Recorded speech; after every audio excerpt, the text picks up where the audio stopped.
In the mid-18th century, people became increasingly focused on achieving what they called the polite form, and one of the clearest markers of refinement was the hands. Well-shaped fingers, smooth pale skin, no calluses, no rough nails. Hands revealed whether you belonged to polite society or whether you worked for them.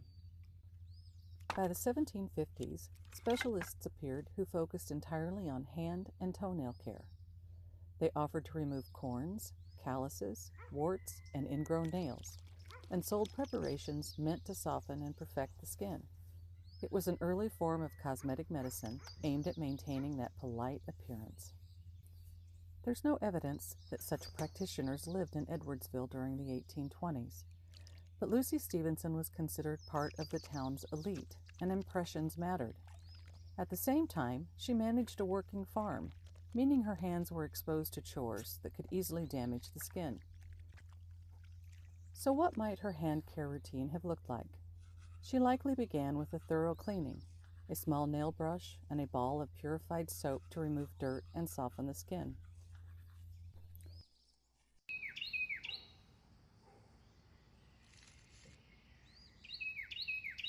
Period publications often recommended milk or almond milk for soft, unblemished hands.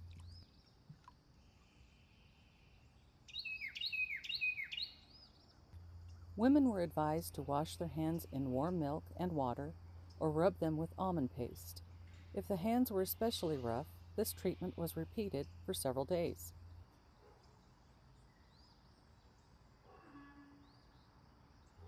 For sunburns or freckles, remedies included lime water or lemon juice.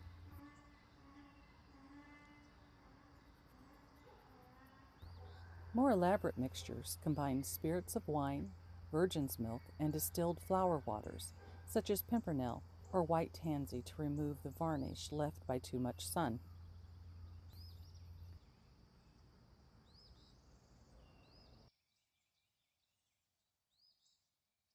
Nails were trimmed straight with a slight rounding at the corners.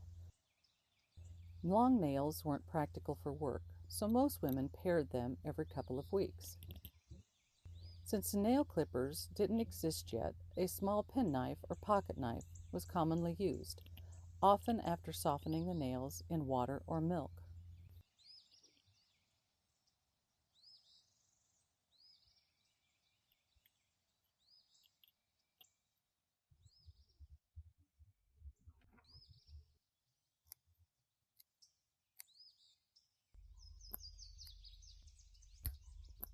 Cuticles were pushed back with the thumb after soaking, preventing them from overgrowing the nail.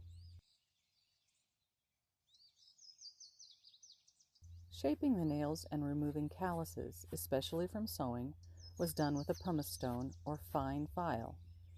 A well-used stone was preferred because it was smoother and gentler on the skin.